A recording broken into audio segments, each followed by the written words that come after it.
Welcome back, friends. We recently went to Pirates Dinner Adventure because my friend was visiting and had heard about it and wanted to go. I hadn't been to a pirate show in years. The last one I saw was in Mallorca as a teenager, and I remember having a blast. So I was curious to see how the Orlando version compared.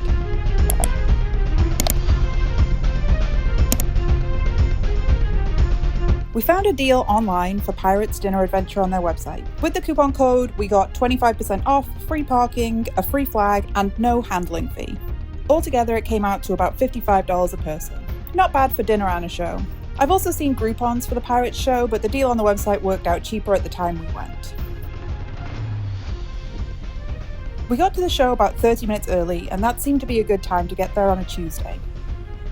We skipped the photo and went straight to have a look around the gift shop area. Finding our seats was a bit confusing. There were a few moments where we weren't quite sure what to do or where to go. When we recently went to Medieval Times, I'll link that video, the whole process felt smoother and more organised. We went on a Tuesday night, so the crowd was smaller, but the performers kept things lively and the Pirates did a great job of keeping the crowd hyped up, even with the smaller audience.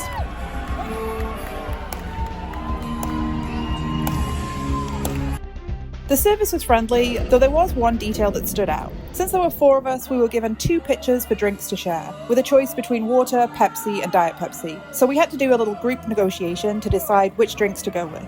It seems like they do 1 pitcher for every 2 people, so couples might end up having to agree on a drink. A small thing, but it stood out to me as another one of those less polished quirks.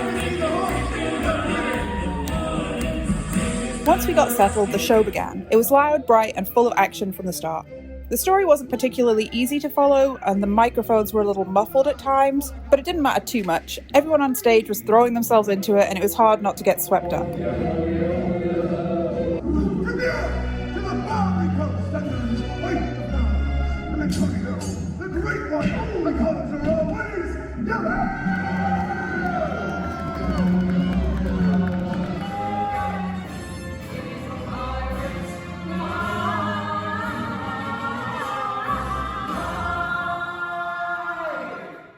Captured the king's daughter!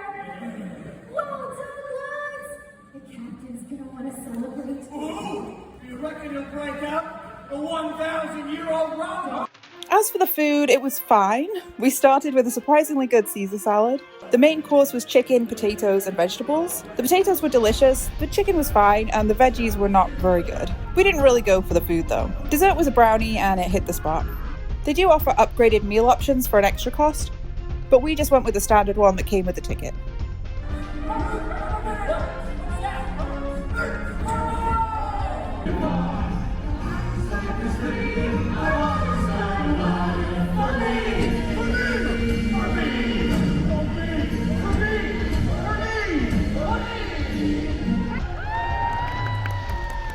first competition was won by Antonio, the second by the Saxon. So we will pit these 2 together in the competition of the ropes.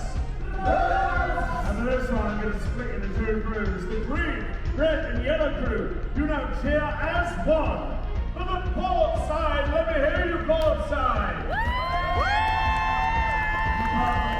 The first pirate to get their boots on the deck of this ship will be the winner.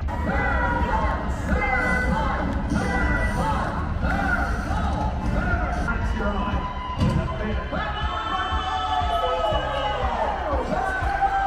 The audience participation was probably one of the strongest parts. They got all the kids up to swear in as pirates, the ankle biters, which was adorable. As a member of our crew, Iron Law says those that swear can't squeal. Well, if I know Penny, her crew of ankle biters are probably lurking around our ship. Not the answer. Enough!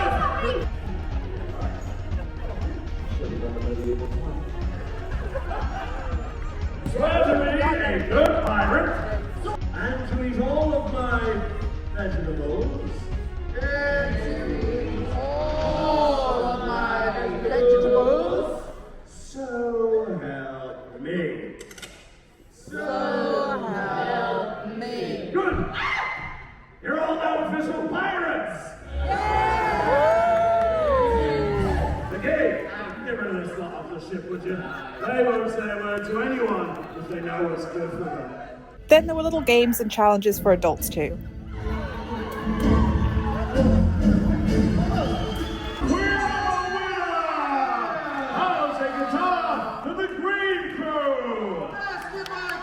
Some audience members even got to paddle a small boat around the stage, which was fun to watch and cheer for.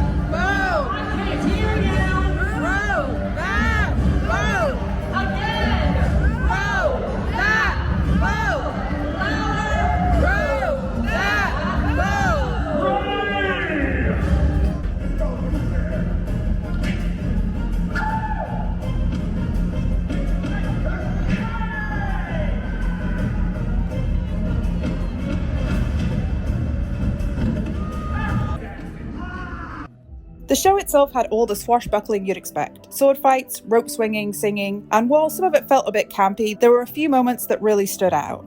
The aerial straps routine between two of the performers was genuinely incredible. Easily one of the most impressive acts I've seen at any dinner show.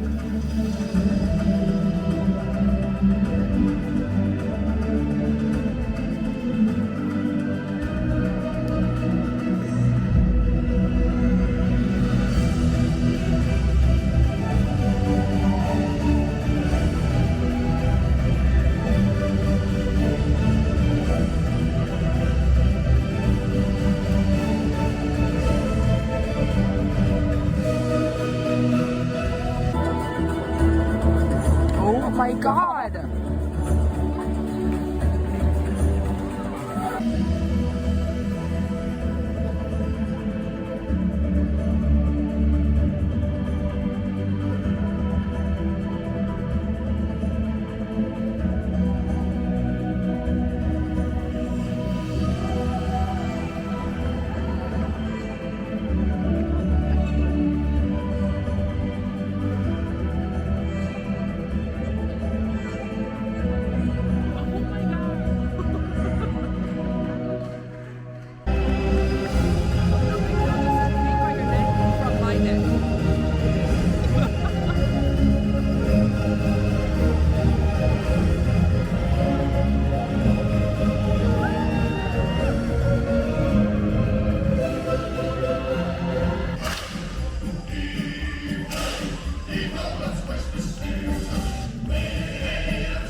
There was also a fun moment involving a dragon that added a little fantasy flair also.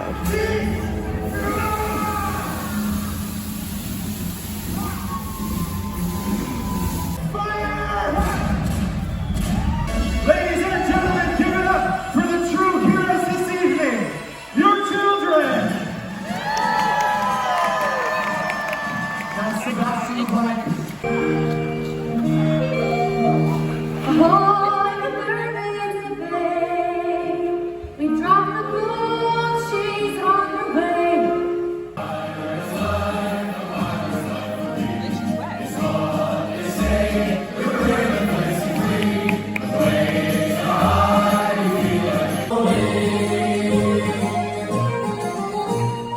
Temperatures roll beneath the sea. A treasure ain't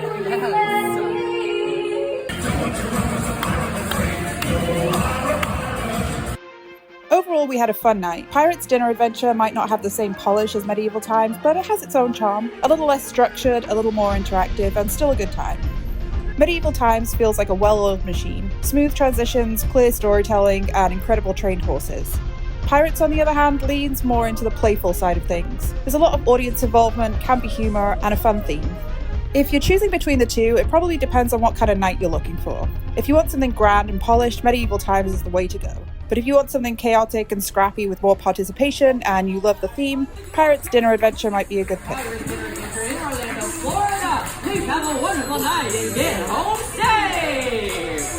Either way, there's something charming about these over-the-top dinner shows. They're a mix of nostalgia, theatre, and spectacle, and they're a fun time. We might not have followed every plot twist that night, but we left happy, full, and cheering for our yellow pirate, which feels like a good way to spend an evening. And that's our night at Pirates Dinner Adventure. Thanks for sailing along with us tonight, and I'll see you in the next adventure.